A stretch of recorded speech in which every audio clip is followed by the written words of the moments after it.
समजा आपल्या मोबाईलची किंवा लॅपटॉपची एखादी ऑपरेटिंग सिस्टम अपडेट होणार आहे. आपण किती उत्सुक असतो नाही का? अगदी. नवीन काय फीचर्स आलेत, फोनचा स्पीड वाढेल का किंवा बॅटरी टिकेल का याकडे सगळ्यांचंच लक्ष असतं. हो ना. पण आता विचार करूया एका खूप मोठ्या गोष्टीचा. समजा भारतासारख्या 140 कोटीहून अधिक लोकसंख्या असलेल्या देशाचीच एक प्रकारे ऑपरेटिंग सिस्टम अपडेट होत असेल तर? हा विचारच खूप थक्क करणार आहे. एवढ्या मोठ्या देशाची माहिती गोळा करणं म्हणजे एक प्रचंड मोठं आव्हान आहे. एक्झॅक्टली. म्हणूनच आजच्या या सखोल विश्लेषणात आपण याच विषयावर बोलणार आहोत. भारताची जनगणना 2027. खरं तर आपल्यासमोर जे अधिकृत साहित्य आणि माहिती आहे त्यावरून एक गोष्ट स्पष्ट होते. कोणती? ही की जनगणना म्हणजे आता फक्त घरोघरी जाऊन डोकी मोजण्याचं काम राहिलेलं नाहीये. बरोबर. हे खऱ्या अर्थाने विकसित भारत घडवण्याचा सर्वात मोठा पाया कसा आहे हेच आपण आजच्या या चर्चेतून उलगडून पाहणार आहोत. होय.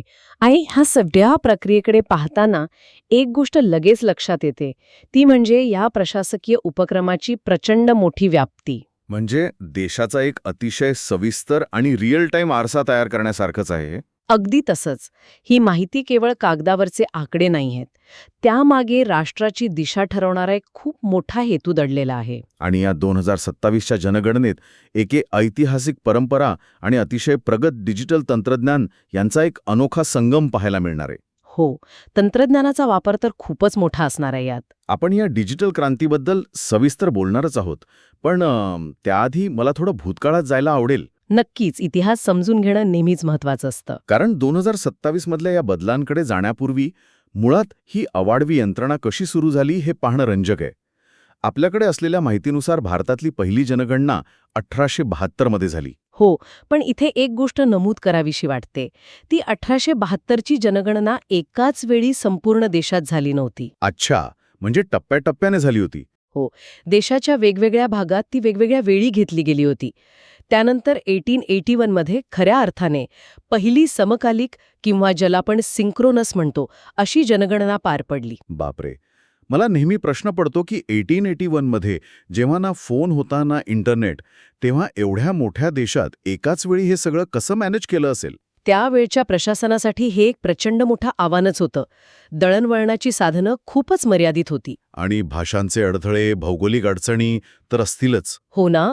दुर्गम भाग, नद्या, डोंगर यावर मात करून हजारो प्रगणकांनी पायी, घोड्यावरून किंवा बोटीने प्रवास करून या नोंदी केल्या होत्या. खरोखरच हे अविश्वसनीय वाटतं.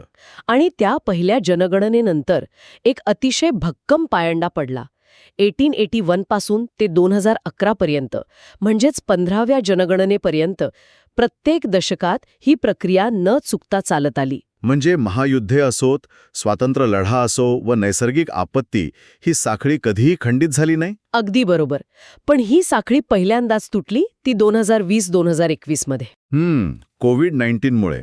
त्या महामारीने संपूर्ण जगालाच थांबवलं होतं. होय. त्यामुळेच 2021ची नियोजित जनगणना वेळेवर होऊ शकली नाही. आणि आता ती जनगणना 2027 मध्ये पार पडणार आहे. ऐतिहासिक दृष्टिकोनातून पाहिलं तर ही 1872 नंतरची 16वी आणि स्वातंत्र्योत्तर काळातली 8वी जनगणना ठरणार आहे. बरोबर. पण या सगळ्या माहितीच्या आधारे मला एक गोष्ट खटकते. काय? जर हे फक्त लोकांची माहिती गोळा करण्याचं काम आहे, तर त्यासाठी थेट भारतीय राज्यघटनेत कायदा करण्याची काय गरज होती? हा खूप महत्वाचा मुद्दा आहे. माझ्या वाचनात आले की राज्यघटनेच्या 7व्या अनुसूचीमध्ये याची स्पष्ट नोंद आहे आणि 1948चा एक स्वतंत्र जनगणना अधिनियम सुद्धा आहे. एवढा कायदेशीर खटाटोप का? त्याचं मुख्य कारण म्हणजे डेटाची विश्वासार्हता आणि नागरिकांची प्रायव्हसी. प्रायव्हसी म्हणजे कसं? बघा, कोणत्याही सरकारला आपल्या नागरिकांची इतकी खासगी आणि सविस्तर माहिती गोळा करायची असेल तर लोक ती माहिती सहज देणार नाहीत ना. हो, साहजिक आहे. लोकांना शंका येऊ शकते. अगदी. त्यांना एक कायदेशीर हमी हवी असते.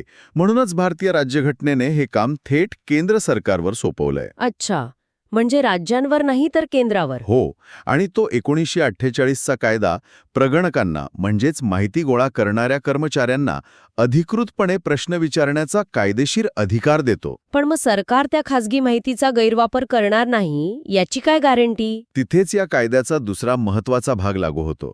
हा कायदा अतिशय स्पष्ट करतो की नागरिकांनी दिलेली माहिती पूर्णपणे गोपनीय राहील. ओके. एवढंच नाही तर ही वैयक्तिक माहिती कोणत्याही न्यायालयात पुराव्यासाठी वापरता येत नाही. अरे वा, हे मला माहिती नव्हतं. हो, अधिकृत दस्तावेजांमध्ये याला राष्ट्रीय महत्वाचे सर्वोच्च कर्तव्य असं म्हटलं आहे. म्हणजे हा कायदा असल्यामुळे प्रगणक निर्धास्तपणे माहिती विचारू शकतात आणि नागरिकही कायदेशीर हमी असल्यामुळे बिनधास्तपणे अचूक माहिती देऊ शकतात. अगदी तेच. यामुळेच या पूर्ण प्रक्रियेला एक वेगळी उंची आणि कायदेशीर बळ प्राप्त होतं. म्हणजे संविधानाने दिलेला हा अधिकार वापरून सरकार एक अतिशय सुरक्षित डेटाबेस तयार करतं. होय, नक्कीच. आता हा कायदेशीर आधार समजल्यानंतर आपण पुढच्या मुद्द्याकडे वळूया. नेमकी कोणती माहिती गोळा केली जाते आणि त्यातून राष्ट्राला साध्य काय करायचे? माझ्या मते हे देशाच्या अतिशय सविस्तर मेडिकल चेकअप सारखं आहे. Medical checkup. छान उपमा आहे ही. हो ना? जसे एखादा डॉक्टर रक्ताच्या चाचण्या करून ठरवतो की शरीरात कोणत्या विटामिन्सची कमतरता आहे, तसंच या आकडेवारीवरून ठरतं की देशाच्या कोणत्या भागाला निधी आणि योजनांची गरज आहे. हे उदाहरण अगदी योग्य रीतीने जनगणनेचा हेतू स्पष्ट करतं. जनगणनेची व्याप्ती फक्त देशात किती लोक राहतात इथपर्यंत अजिबात मर्यादित नाही. मग अजून काय काय तपासलं जातं यात? यात लोकांचे आर्थिक क्रियाकलाप, शिक्षण, साक्षरता, ते राहत असलेल्या घरांची स्थिती आणि तिथे असलेल्या सुविधा या सगळ्याची नोंद होते. म्हणजे पिण्याचं पाणी, वीज यासारख्या गोष्टी. हो, यासोबतच वाढते शहरीकरण, रोजगारासाठी होणारे स्थलांतर, प्रजनन दर, अनुसूचित जाती आणि जमातींची लोकसंख्या या सगळ्याची माहिती मिळते. बापरे, हा तर खूपच मोठा डेटा झाला. हो, आणि शिवाय त्यांच्या भाषा, धर्म, दिव्यांगत्व अशा सामाजिक आणि सांस्कृतिक बाबींची अतिशय सूक्ष्म माहितीही यात मिळवली जाते. पण ही सगळी माहिती गोळा करून पुढे त्याचं होतं काय? म्हणजे कागदावरचे आकडे प्रत्यक्ष धोरणांमध्ये कसे बदलतात? त्याचा सामान्य माणसाला काय फायदा? खूप चांगला प्रश्न आहे. यातून माहितीची एक पूर्ण मूल्य साखळी किंवा ज्याला आपण व्हॅल्यू चेन म्हणतो ती तयार होते. ओके, ती कशी काम करते? प्रगणकाने संकलित केलेली अचूक माहिती हा या साखळीचा पहिला टप्पा असतो. या कच्च्या डेटाच्या आधारे राष्ट्रीय आणि राज्य पातळीवर नियोजन केलं जातं. उदाहरणादाखल सांगायचं तर? समजा जनगणनेतून असं दिसलं की एखाद्या विशिष्ट भागात साक्षरतेचं प्रमाण खूप कमी आहे किंवा तिथे पिण्याचं शुद्ध पाणी नाहीये, तर सरकार त्या विशिष्ट आकडेवारीच्या आधारे तिथे नव्या शाळा किंवा पाणीपुरवठा योजनांसाठी बजेट वाटप करू शकतं. म्हणजे डेटा ड्रिव्हन प्लॅनिंग होतं. अगदी. सार्वजनिक आरोग्य, लसीकरण आणि आपत्ती व्यवस्थापनासाठीही याच डेटाचा वापर होतो. म्हणजे जिथे रोजगारासाठी लोकांचं स्थलांतर वेगाने वाढतंय तिथे पायाभूत सुविधा आणि नवीन उद्योग उभारण्याचं प्लॅनिंग ह्या माहितीवरूनच होऊ शकतं. हो, आणि यातला सर्वात संवेदनशील आणि राजकीयदृष्ट्या महत्वाचा असा एक मुद्दा आहे. कोणता? मतदार संघांची पुनर्रचना, ज्याला इंग्रजीत डेलिमिटेशन असं म्हणतात. ओहो, डेलिमिटेशन. हो, संसदीय, विधानसभा आणि स्थानिक स्वराज्य संस्थांच्या निवडणुकांमध्ये जागांचा वाटप कसं होणार हे पूर्णपणे ह्याच जनगणनेवर ठरतं. इथूनच विषय खऱ्या अर्थाने रंजक होतो. कसं काय? म्हणजे एखाद्या शहराची लोकसंख्या जर गेल्या 10 वर्षात दुपटीने वाढली असेल तर तिथे राहणाऱ्या लोकांना संसदेत किंवा विधानसभेत जास्त प्रतिनिधित्व मिळायला हवं. एक्झॅक्टली. लोकसंख्येच्या बदलत्या प्रमाणानुसार मतदारसंघांच्या सीमा बदलल्या जातात. म्हणजे आपल्या लोकशाहीचा भौगोलिक पायाच जनगणनेवर अवलंबून असतो तर. होय ना? या सर्व प्रक्रियेचं अंतिम ध्येय विकसित भारताच्या धोरणांसाठी एक भक्कम आणि पारदर्शक आधार तयार करणं हेच आहे. हे खरंच अवाढव्य आहे. पण आता साहजिकच मला एक प्रश्न पडतोय. विचारा. एवढी प्रचंड माहिती गोळा करणं हे काही एका दिवसाचं काम नाही. आपल्याकडे असलेल्या अधिकृत साहित्यात या कार्यपद्धतीचे 2 मुख्य टप्पे नमूद केले आहेत. हो, 2 वेगळे टप्पे आहेत. पहिला टप्पा 2026 मध्ये आणि दुसरा टप्पा 2027 मध्ये. मला नेहमी वाटायचं की एवढा मोठा खर्च आणि वेळ वाचवण्यासाठी प्रगणक एकाच भेटीत घर आणि माणसं या दोन्हींची माहिती का गोळा करत नाहीत? म्हणजे 2 वेगळे टप्पे का? बघा, जर थेट लोकांची मोजणी सुरू केली तर प्रशासकीय गोंधळ उडण्याची शक्यता खूप मोठी असते. असं का? म्हणूनच ही प्रक्रिया 2 टप्प्यात विभागली गेली आहे. पहिला टप्पा आहे घरायादी व घरगणना, ज्याला हाऊस लिस्टिंग आणि हाऊसिंग सेन्सस म्हणतात. आणि हा टप्पा कधी सुरू होणार? हा टप्पा एप्रिल ते सप्टेंबर 2026 या कालावधीत पार पडेल. या टप्प्याचा मुख्य उद्देश मानवी निवासाची स्थिती तपासणे हा असतो. म्हणजे लोक नक्की कुठे आणि कसे राहतात हे पाहणे. हो, लोक कशा प्रकारच्या घरात राहतात, त्यांच्याकडे पिण्याचं पाणी, वीज, शौचालय या सुविधा आहेत का, हे आधी पाहिलं जातं. मला असं वाटतंय की समजा आपल्याला एक मोठं चित्र रंगवायचं आहे, तर आपण आधी आउटलाईन किंवा बॉर्डर आखून घेतो आणि मग त्यात रंग भरतो. खूपच छान उदाहरण दिलं. म्हणजे पहिला टप्पा म्हणजे देशातल्या प्रत्येक घराची, इमारतीची आणि झोपडीची आउटलाईन तयार करणं. अगदी बरोबर. आणि त्या आउटलाईनमुळे प्रशासनाला एक सर्वसमावेशक फ्रेमवर्क मिळतं. म्हणजे कोणीही सुटणार नाही याची काळजी घेतली जाते. होय, जर आधी घरांची नोंद न करता थेट लोकसंख्या मोजायला सुरुवात केली तर एखाद्या मोठ्या शहरातील काही इमारती किंवा ग्रामीण भागातील काही वाड्यावस्त्या पूर्णपणे सुटण्याची शक्यता असते. बरोबर आहे. पण पहिल्या टप्प्यात बनवलेल्या या यादीमुळे प्रगणकाला आधीच माहीत असतं की त्याच्या क्षेत्रात नेमकी किती घरे आहेत. आणि मग सुरू होतो दुसरा टप्पा. हो, ज्याला लोकसंख्या गणना किंवा पॉप्युलेशन एन्युमरेशन म्हणतात.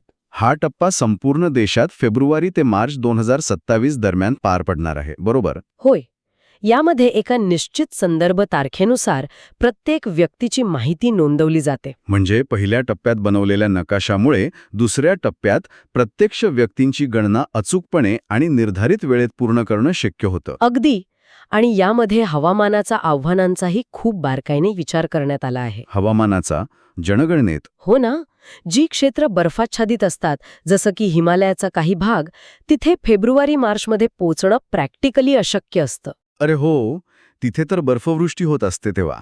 त्यामुळे अशा अपवादात्मक क्षेत्रांसाठी दुसरा टप्पा सप्टेंबर-ऑक्टोबर 2026 मध्येच पूर्ण केला जाईल. बापरे, हे प्रशासकीय नियोजन किती सखोल आहे हे यावरून दिसून येतं. नक्कीच. आधी नकाशा बनवायचा आणि मग त्या नकाशावरील प्रत्येक घरात जाऊन माणसं मोजायची, हे अत्यंत पद्धतशीर आहे. होय. आता आपण त्या मुद्द्यावर येऊया ज्याने मला खऱ्या अर्थाने थक्क केलं. माहिती काय आणि कशी गोळा करायची हे तर आपण पाहिलंच, पण 2027 मध्ये ही माहिती ज्या पद्धतीने गोळा केली जाणार आहे तो मोठा विषय आहे. हो, तो 1872 पासूनच्या इतिहासातील सर्वात मोठा आणि क्रांतिकारक बदल आहे.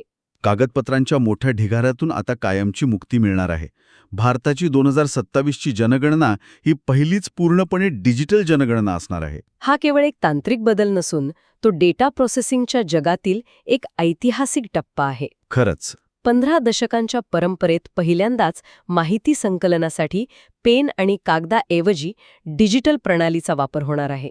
आपण वाचलेल्या दस्तावेजांमध्ये सेन्सस 2027 या मोबाईल ॲपचा स्पष्ट उल्लेख आहे. हो, ते खास डिझाईन केलेलं ॲप आहे. म्हणजे प्रगणक आता ते मोठे कागदी फॉर्म्स घेऊन फिरणार नाहीत, तर त्यांच्या स्वतःच्या मोबाईलवर हे ॲप असेल. अगदी बरोबर. यासाठी त्यांनी काही तांत्रिक अटीही ठेवल्या आहेत नाही का? जसं की अँड्रॉइडची आवृत्ती 12.0 किंवा त्यापुढील आणि iOSची आवृत्ती 15.0 किंवा त्यापुढील असणं आवश्यक आहे. हो, आणि किमान 4 GB रॅम, 8 GB स्टोरेज आणि नकाशे पाहण्यासाठी PDF व्ह्यूअर असणं अनिवार्य केलं आहे. पण मला एक सांगा, भारताच्या ग्रामीण किंवा दुर्गम भागात जिथे इंटरनेट कनेक्शनची कायम मारामार असते, तिथे हे ॲप कसं काम करेल? ही अतिशय प्रॅक्टिकल अडचण आहे आणि म्हणूनच हे ॲप ऑफलाईन मोडमध्येही अत्यंत सुरक्षितपणे काम करण्यासाठी डिझाईन करण्यात आलं आहे. म्हणजे इंटरनेट नसतानाही डेटा भरता येणार? हो, प्रगणक दुर्गम भागात जाऊन इंटरनेट नसतानाही माहिती भरू शकतो. आणि मग ती माहिती सर्व्हरवर कशी जाणार? जेव्हा तो प्रगणक नेटवर्क असलेल्या क्षेत्रात येतो तेव्हा तो गोळा केलेला डेटा मध्यवर्ती सर्व्हरशी सुरक्षितपणे सिंक होतो. क्या बात आहे, हे खूपच भारी आहे. आणि या डिजिटल स्वरूपामुळे पूर्वी जे कागदी फॉर्म्स खराब होण्याची किंवा पावसात भिजून गहाळ होण्याची भीती होती ती आता पूर्णपणे नष्ट झाली आहे. आणि माझ्या मते याचा सर्वात मोठा फायदा वेळेच्या बचतीत होणार आहे. हो, तो तर आहेच. पूर्वीच्या जनगणनेमध्ये गोळा केलेले कागदी फॉर्म्स वाचून ते संगणकात मॅन्युअली टाईप करून डेटाचं विश्लेषण करायला अनेक वर्षे लागायची. अगदी बरोबर. आता माहिती थेट डिजिटल स्वरूपात येत असल्यामुळे हे काम काही महिन्यांवर येईल. पण या डिजिटल क्रांतीमध्ये एक अशी सुविधा आहे जिने माझं लक्ष विशेष वेधून घेतलं. तुम्ही स्वगणनाबद्दल बोलताय ना? हो, प्रशासनाने पहिल्यांदाच मोठ्या प्रमाणावर ही सुविधा खुली केली आहे. स्वगणना किंवा सेल्फ एन्युमरेशन वेब पोर्टल. हो, हा एक अतिशय आधुनिक दृष्टिकोन आहे. नागरिक स्वतः वेब पोर्टलवर जाऊन सुरक्षितपणे आपल्या कुटुंबाची माहिती भरू शकतात. शहरांमध्ये राहणाऱ्या आणि दिवसभर कामानिमित्त घराबाहेर असणाऱ्या व्यावसायिकांसाठी ही एक उत्तम सोय आहे. नक्कीच. प्रगणक घरी आल्यावर घर बंद असण्याची जी अडचण यायची ती यामुळे बऱ्याच अंशी सुटेल. पण इथे एक मोठा धोका मला दिसतोय. कोणता? जर लोकांनी स्वतःच घर बसल्या माहिती भरली तर यामुळे सिस्टममध्ये चुकीची माहिती किंवा फेक डेटा येण्याची शक्यता वाढणार नाही का? कोणीही काही चुकीची माहिती भरून मोकळा होईल. हा प्रश्न अगदी रास्त आहे. पण प्रशासनाने या धोक्याचा अतिशय अचूक विचार आधीच केला आहे. तो कसा? हे बघा, स्वगणना ही केवळ एक सोय म्हणून उपलब्ध करून देण्यात आली आहे. तो जनगणनेचा अंतिम शब्द नाही. म्हणजे वेब पोर्टलवर भरलेली माहिती लगेच अधिकृत मानली जात नाही? नाही, अजिबात नाही. मग ती अधिकृत कशी होते?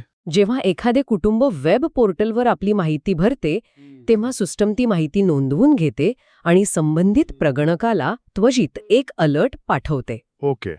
प्रगणकाला त्याच्या ॲपवर दिसतं की या घराने स्वतःची माहिती भरली आहे. पण त्यानंतरही प्रगणकाला त्या घरी प्रत्यक्ष भेट देणं अनिवार्य असतं. अच्छा, म्हणजे प्रत्यक्ष भेटीशिवाय डेटा फायनल होत नाही. अगदी. स्वगणना केलेल्या घरांची अंतिम सत्यता पडताळण्याची जबाबदारी त्या प्रगणकाचीच असते. ओके, म्हणजे प्रगणक तिथे जाऊन ती भरलेली माहिती कुटुंबासोबत क्रॉस चेक करतो. एक्झॅक्टली. जोपर्यंत प्रगणक प्रत्यक्ष पडताळणी किंवा व्हेरिफिकेशन करून सिस्टममध्ये अंतिम मंजुरी देत नाही तोपर्यंत ती माहिती अधिकृत डेटाबेसमध्ये समाविष्ट होत नाही. वा, ही खरंच खूप हुशारीची सिस्टम आहे. हो, यामुळे प्रक्रियेचा वेग प्रचंड वाढतो. कारण प्रगणकाला तिथे जाऊन नव्याने सर्व माहिती भरायची नसते, फक्त ती तपासायची असते. आणि प्रत्यक्ष पडताळणीमुळे डेटाची अचूकताही अबाधित राहते. होय.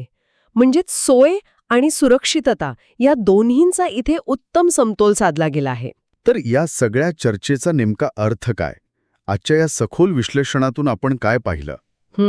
आपण पाहिलं की भारताची जनगणना ही केवळ एक जुनी 1872 पासून चालत आलेली कागदी परंपरा राहिलेली नाही. बरोबर. ती आता एका अतिशय आधुनिक, डिजिटल आणि विकसित भारताच्या आराखड्यात रूपांतरित झाली आहे. अगदी. जेव्हा एखादा नागरिक किंवा प्रगणक 2027च्या जनगणनेच्या ॲपवर माहिती भरून सबमिट बटणावर क्लिक करेल तेव्हा त्या एका क्लिकचा थेट प्रभाव देशाच्या धोरणांवर कसा पडणार आहे हे आपण आज समजून घेतलं. हो, रोजगाराच्या योजनांवर आणि अगदी संसदेतल्या मतदारसंघांवरही त्याचा कसा परिणाम होणार आहे हे आज आपल्याला स्पष्ट झालं. खरंच 1881च्या पहिल्या समकालिक जनगणनेपासून ते 2027च्या या पूर्णपणे डिजिटल जनगणनेपर्यंतचा हा प्रवास थक्क करणार आहे. होय ना? संविधानिक कायद्याच्या भक्कम पायावर उभी असलेली ही यंत्रणा आता तंत्रज्ञानाची जोड मिळवून अधिक पारदर्शक झाली आहे. नक्कीच, घर्यादीपासून ते लोकसंख्या गणनेपर्यंतचा हा 2 टप्प्यांचा प्रवास केवळ आकडेवारीचा नसून भारताच्या भविष्याची दिशा ठरवणारा एक भव्य प्रशासकीय उपक्रम आहे. आणि ही प्रक्रिया यशस्वीरित्या पार पाडणं हे सर्वांचंच एक राष्ट्रीय कर्तव्य आहे.